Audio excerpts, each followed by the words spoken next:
This is Adnan Barambo, and you're listening to a new episode of Aviapreneurs podcast. If you are a true aviapreneur and aviation enthusiast, you will know my guest today for sure.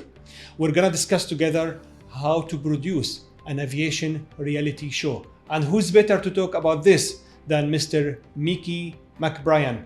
Good day, Mickey. Thank you for joining me today. Well, thanks for having me. I know the time difference is quite dramatic, but I'm happy we can make a time work. Yes, actually, we are all in aviation 24/7, and definitely we will always make it work. Yep, for sure. Mickey, you are an aviapreneur from Canada. You're the general manager of Buffalo Airways, and you are the owner of the Plane Savers YouTube show.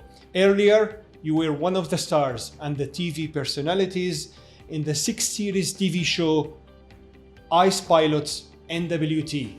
This is very impressive. I rarely talk to people who are involved in diverse industries like you are. Yeah, well, thank you. I can't take too much credit. My father is the true entrepreneur. I'm more like the showman of the group there. It's definitely the television and then the multimedia stuff is really cool. And, social media is not that old. So everybody's kind of a trailblazer, including yourself with podcasts and everything like that. So anything to do with the social media, in my opinion, is well worth the time. We're going to talk about social media and about your father in a few minutes. But let me start with your career. Normally, we see airline CEOs and general managers became the center of attention of media and the news. However, we rarely see them become content creators or becoming stars in TV shows. This is very interesting what you have done. How did you make this transition from being a general manager of an airline to being a TV star and personality? I think age, being young enough, and the proper timing. Like when we started filming Ice Pilots, it was 2009, and I think Facebook wasn't even that old. Like we're thinking Facebook maybe being 3 or 4 years old in the mainstream.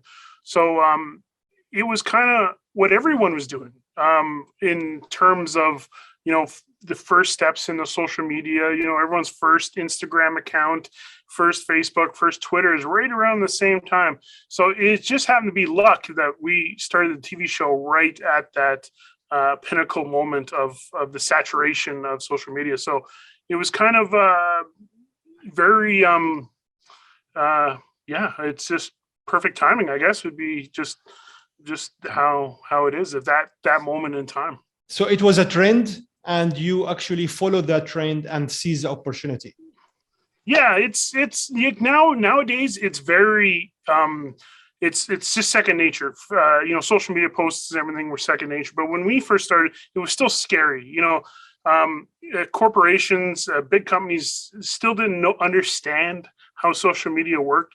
There was companies that were like $5,000-$6,000 a month just handling social media posts for companies, and it was generic and bad. No one remembers the first beginnings. But if you look at companies like Wendy's, even McDonald's are doing, especially here in Canada, are doing very well with social media. And it's taken almost 10 years, well, over 10 years now, for companies to actually figure out what people want to. It's not just like ads. People don't want ads. People want character. People want to feel like they're a part of something. So the more genuine something is on social media, the better. But it took a while for people to figure that out. But we started quite early on that because we didn't know how to be anybody else. We were only ourselves, and we're kind of up here in the deep freeze. We don't really have anybody to talk to. So when there's a camera or social media, that's, we get to talk to people. It's great. Yes, actually, I agree with you. Actually, people like to follow people. They like to listen to stories. They don't like to follow brands and to follow pages.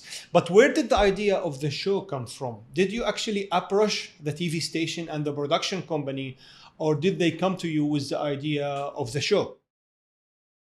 The production company came to me, and funny enough, television where I grew up in Hay River, Northwest Territories, 3,600 people, and that's the second largest community in an area twice the size of Texas. So everything's very far from us. And television was this magical thing, you know, like Fresh Prince of Bel-Air and The Simpsons and stuff. All this stuff came from magic.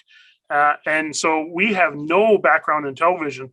And I just happened to be in college at the time in Red Deer, Alberta, taking marketing, funny enough.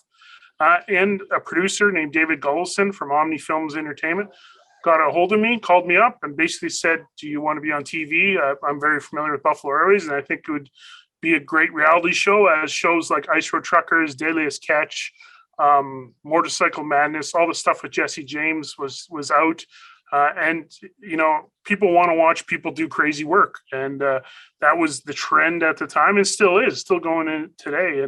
And so he reached out to me, and during my spring break, we got a camera guy, Lionel Godner, and we filmed almost about a week, but we ended up with about 9-10 minutes of footage, which doesn't sound like a lot, but in TV world, that's quite a bit. And we showed it to History Channel here in Canada, and they bought it right away. And then so when I finished college, I came back to Yellowknife, and we started shooting the season. And it was, you know, really just a camera showing up. No one really knew or could comprehend what was happening when you have a film crew around. Nowadays, it seems like everyone's got their own TV show, but back then it was still a crazy thing. And it took about a year. So we filmed for a whole year, and then the show came out. So almost season 2 was more crazier than season 1, because season 1 was just, you know, just a camera guy following us around. So quite the long-winded answer, but it's a whole bunch of things had to happen at once, which seems easy looking back, but there would have been hundreds of different things that could have stopped it. But luckily, the production company took all this footage, this random footage that they shot, and put it into a coercive television show that people liked, and that went on for 6 seasons, and it was really good. It's our good luck having this show in reality and having the opportunity to watch it. After Ice Pilot, NWT, you started a new YouTube channel, Plane Savers. Actually, the world is full of influencers and content creators and YouTubers starting shows about aviation. But normally they focus on airplanes, luxury, seats, catering, travel, destinations. We rarely see a YouTube show and content about how to bring life back to a dead airplane like you did. Where did you get the idea from? There not so much of an idea of. We've always been rescuing airplanes. In fact, just this morning, about an hour ago, there's a team of ours that got a DC-4 flying out of Florida, and it just took off out of Florida. It's been sitting there since the BP oil spill, and it is now on its way to Utah. And that was this morning, and that airplane was like this close to being scrapped. And there's like, really, I might make a video on it because I'm stuck up here, but the overall thing is that's just what we do. It's, you know. So the content, basically just a GoPro here, that's all you need. Mm-hmm. And I was just filming what we do. And the opportunity came along to purchase the XD, or the former D-Day aircraft, we call CFDTD it was the 75th anniversary of D-Day. And we gave us about 156 days to get it flying. Hadn't flown in 27 years. And we just went for it. And it was just very, very almost like the reality TV show concept, where you don't know what's going to happen. Like, we don't know if we can make the airplane fly. We don't know if there's going to be a major issue. We don't know if Transport Canada is going to let us. We don't know if we're going to get the parts, the people.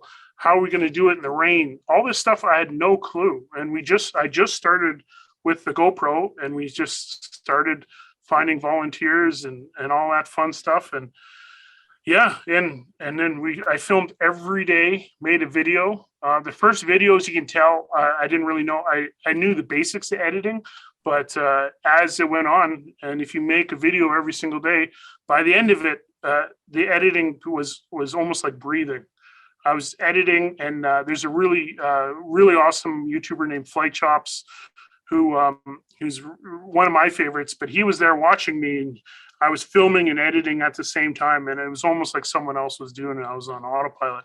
But to capture all that was something I'm happy that I got to do, and I hope people enjoyed it. But also, it just anybody, when you're at home or if you're doing something, it doesn't have to be aviation. It could be anything. You just point a GoPro at it and do a little bit of editing, and people will want to see what you do. There's like billions of people in the world, so there's a high chance that whatever you're doing, someone will like to watch it. So just like your podcast here, it's a niche, entrepreneurial in aviation, which I love. It's niche, so the people that are going to watch it are going to love it. So that's why I wanted to help you and support you with this too. Is that sometimes you just got to point a camera at something, and good things happen as long as you stick with it. I really thank you for that, and I'm gonna go immediately after this episode to go and buy my GoPro. Thank you for the advice. Yeah, nothing fancy. You just need a GoPro and a stick. Humans want to overthink things and try to buy the best and this and that, and people want authenticity. They don't want the best lighting or the this and that. They just want to see what's real. And if you can give them that, some people are not going to like you, but if you do it properly, hopefully more people will like you than not. But most of them will do. Now we're going to talk about your career as an airline general manager of Buffalo Airways. It's very clear that your airline profession left an impact over your media and TV career. But what about the other way around?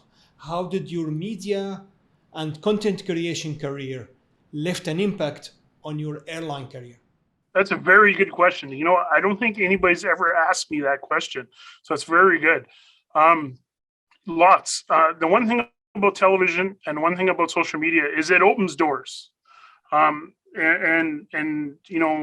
people are more happy to see you than might not be. So anytime you travel, people will want to interact with you, talk to you, always on a positive thing.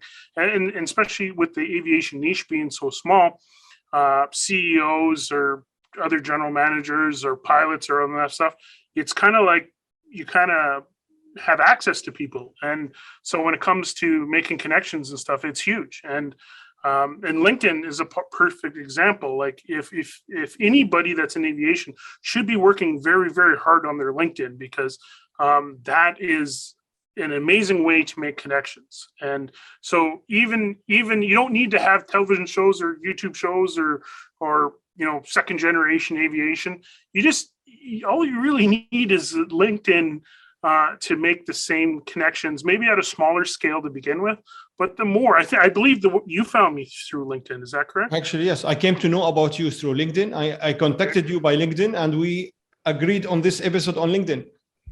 100%. There you go. So you yourself can cut through all the grime and find somebody on LinkedIn. And so that's if there's anything anybody took, whoever's listening, I don't want to sound like Gary Vee here about like posting content all the time, but just focus on your LinkedIn and quality content. Don't share, stuff that isn't in your niche. Kind of try to make things that are that people want to consume, because it's value. People are giving you their time. People that are listening and or watching this are giving us their time. So we got to make sure that we provide as much value to them as possible, or they really shouldn't be listening to us. They should be out there doing something else. So that's why I always focus on value. Absolutely. We have big responsibility here. They are giving us their time and their attention, and we should give them back. Definitely. 100%. So I'm gonna talk about Buffalo Airways now. It's very famous that Buffalo Airways is operating old airplanes from World War II era, and you fly to areas that all the other airlines shy away from. Do these aircraft you actually operate and areas you fly to contribute to the success of Buffalo Airways? That is a very good question. A lot of the success of Buffalo Airways is my father. My father's been, started Buffalo Airways, and it's 52 years. and he's literally outside the door trying to figure out why I'm talking to a computer right now. But he's and so that's the backbone. So when he started, there was DC-3s everywhere. Everyone had DC-3s. That was the airplane to have. And one day he woke up and he was the last. And so there was never a plan, and it's always driven by the customer. So if the customer needs freight delivered in a very challenging location, but if customers need freight delivered in a very challenging location, that is a long distance with a short runway, it's not every single day. Maybe it's only one trip a week. You need an airplane that could do that. You need an airplane that could fly maybe 3 to 4 times a week and still be profitable. And you can't do that with a modern airplane. You can't, tell the bank that your $20 million airplane is going to sit for 95% of the time because there's just no work for it. Where vintage airplane or even airplanes that you see now that are becoming freighters they can sit and they're not like a modern Boeing they would have their next 10 years mapped out. They'd be like, okay, we're going to do 70,000 hours in the next 2 lease cycles of 15 years and then maybe it'll become a freighter. If not, we'll cut it up. And the airplanes we use, it was like, okay, we defeated Hitler. So what's next? Oh, let's haul some cargo. And no one ever told them to stop. So that's why it's still going. It's very interesting aspect. It's very interesting perspective. I love it. You spoke about your father. He established the airline 52 years ago, which means that you were born and you grew up in the airline. Does this mean that you always knew that you wanted to work for the airline and you knew that one day you're going to manage it? Yes, I think the question of did I want to, be in the airline, I don't think there was a choice. I don't think I even wanted to even ask that question. It's just how it was. My brother is here, my sister, my mom, my uncle Ronnie, now my nephew, Kenny, who's running the accounting side. Like, it was family. So that's where everyone was. So it's just like, kind of like, do you want to go home for Christmas? It's just like, yeah. So you just like, do you want to go to work with, your whole family? And that's kind of how it was. And I never really saw or wanted any more than that, because as you could see from the adventures we go on, that it's pretty gratifying, the stuff that we get to do. And I just couldn't have pictured doing too much other things. I'm honestly not that talented. So being able to do what I'm doing right now is really good. And hopefully the next generations follow suit. Maybe we want Buffalo Airways to be 100 years old. And in a world where every time you turn on Facebook, there's a new airline, there might be some credibility when it comes to longevity. So we're going for 100. And so we got to make sure the next generation feel the same way I do. We hope for more. Definitely you are super talented. Very few people can you do what you actually are doing. But when you say that various members of your family actually work for the airline, I'm sure this means that there are systems which ensure that the airline and the business can be run professionally, right? Yep. Yeah, and then there's families on families. There's families that are not related to me, but work for Buffalo, that are family, that are still like family. Multi-generational families that also work for Buffalo. So it's this huge extended family, not just like the McBryans. There's a whole whackload, and it's that community that keeps it all going. And you kind of remember too, I'm in Yellowknife and Hay River. There's not much outside, in 10-mile radius. There's not much. So if I was like in Dubai, New York City, or Toronto, or Vegas, there's so much stuff. So part of the thing that keeps everybody together is this small community. And when people think of that, kind of put yourself into that position of that small niche. Like the aviation's a niche, while Northern Living's a niche, and Canada's a niche, and you're on niche on niche on niche. and it's cold, and so really you kind of run out of people. And so the people that get to the end of those kind of stick together. So yeah, hopefully that made some sense. I love this. Actually, I see that you're very talented and opportunistic. I'm talking to an experienced aviapreneur who took advantage of the success of Buffalo Airways Airline and the success of the TV show Ice Pilots NWT, and you went ahead and you established Buffalo Airwear, a merchandise business that sell merchandise items from the airline and from the TV show. How is this business doing? Is there demand for the products you're selling? Oh, very good. I started Buffalo Airwear in 2004. So that was 5 years before the television show even started. So the merchandise, that's a long story. I can do about 3-hour podcasts just on the merchandise. But the Coles notes of the merchandise is that I noticed through West Coast Choppers, Jesse James, before he blew up, my brother was wearing a West Coast Choppers shirt, and people would see him at a swap meet where, you know, people buy and sell motorcycle parts, and they were asking my brother if they knew him, if they actually knew Jesse James. And this, of course, before Jesse James was super famous. And so that put a connection in my brain that people, if you're wearing merchandise with a brand name on it that is, you know, rare, people will make a connection. And so that's where I started with Buffalo Airways, because we were niche. So if you were wearing a Buffalo Airways shirt in Phoenix, Arizona, someone would stop and go, "Oh, hey, do you know Joe?" And because your stuff's not sold at Walmart or any of this stuff. And I shied away from any of this, you know, selling out. Duck Dynasty is a perfect example. Duck Dynasty was a huge show, huge. And their merchandise was everywhere. And you wouldn't see somebody with a Duck Dynasty shirt and go, "Hey, do you know those guys?" It's because it's everywhere. So I kept the brand really small. So if you buy a Buffalo Airways hoodie and you're in an airport, you're going to get stopped and people are going to ask you, "Hey, do you work for Buffalo?" They're not going to ask where you got that shirt. They're going to ask you. And so that connection that I saw my brother have, I continue to this day replicate it.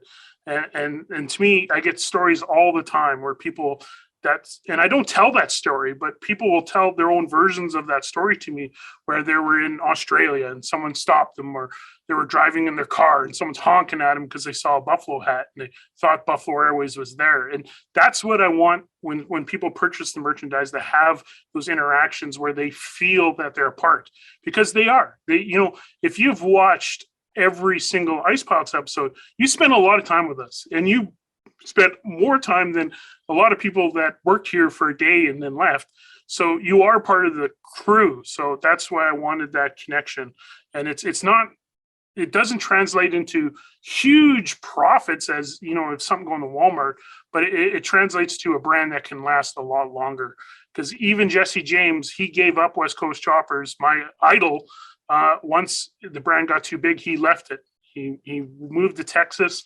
Very interesting story if anyone wants to know about the process of coming from like a talent industry to television to merchandise to losing everything and starting again. Jesse James is probably not the best example to how to live, but he's probably a very good story. And so I kind of I don't want the negative part of that end story. So that's why I want to keep sure the brand is nice and small. We have 2 full-time people in the Airwear store, creating, selling, doing tours. The Airwear store actually almost acts like a mask too, because it's a barrier that, you know, people just don't walk into the hangar and start pulling on props and stuff. They can go to the Airwear store, they can get a tour and guided stuff. So there's multiple things. And again, I could talk for hours on merchandise, because I find it very, very fascinating. Actually, I wanted to order a shirt and a hat when we agreed together on the date and time of recording this episode. But then I figured out that it's going to take a lot of time to receive them from Northwest in Canada to Dubai. Oh, a lot of airplanes. Yeah, a lot of airplanes it's got to go on, yeah. Miki, we're currently living in a time where every aviapreneur and every aviation professional actually need to have 2 careers: their original aviation career and another content creation career. Because by creating content they are actually establishing their personal brand. And the success of this personal brand will positively impact their professional and business brand. So what advice do you give to all the aviapreneurs listening to us today on how to actually create content about aviation, how to create their personal brand, and how to build followers and get engagement so that personal brand can actually turn into a success for their professional and business branding? Yeah, it's just consistency. And don't try to be an expert right off the bat. No one is.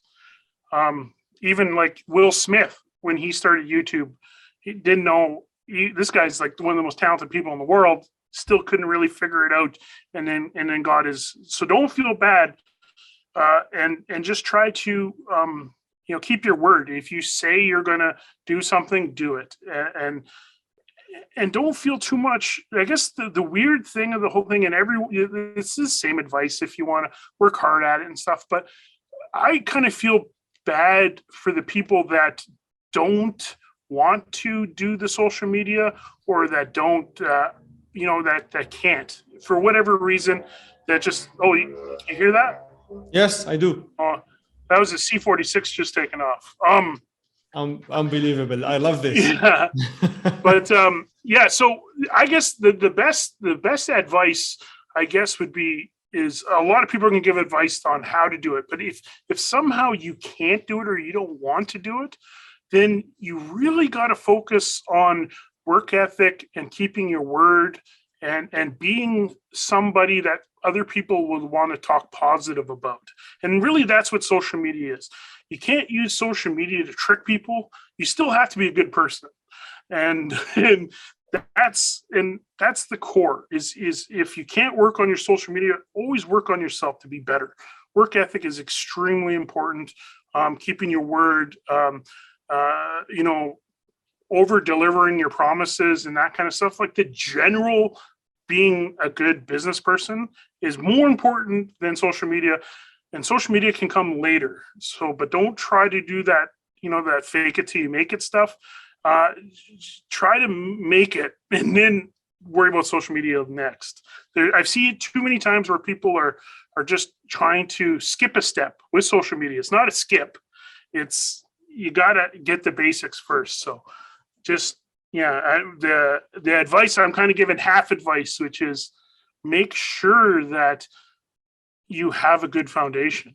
And if for whatever reason you don't have a good foundation, don't worry about the social media. It will end up hurting you. So make sure that you got a good focus and a good drive to do something. When people say post content, it's important, but make sure it's the correct stuff and you can stand behind it. And you can do good. You can do very good. But you can have 1 million followers, but if you have nothing behind you, then it's nothing. That means absolutely nothing. So, but you can have one follower, and if that follower is Oprah, you are set for life. So just make sure to get a good foundation and then worry about social media later on. Thank you, Mickey. I appreciate your time and I appreciate the experience you have shared with us. I really enjoyed my time with you today, and I think this is the episode I really enjoyed recording the most. You have amazing personality, and I thank you for that. Well, bring me back. We'll pick a subject, one subject like aviation merchandise or something like that, because it's very good. There's how to take your brand and actually sell it. I could be very helpful with that. So if you want to bring me back, let me know, and we can focus on one subject, and we can help people out. And I'm sure all the aviapreneurs listening to us today have actually enjoyed their time as well. You have a good time, guys, right? Thank you, fellow aviapreneurs. I appreciate your time and attention, and I hope you find the knowledge and experience you're looking for. See you again next week with another episode and another great aviapreneur on Aviapreneurs Podcast. Have a great day.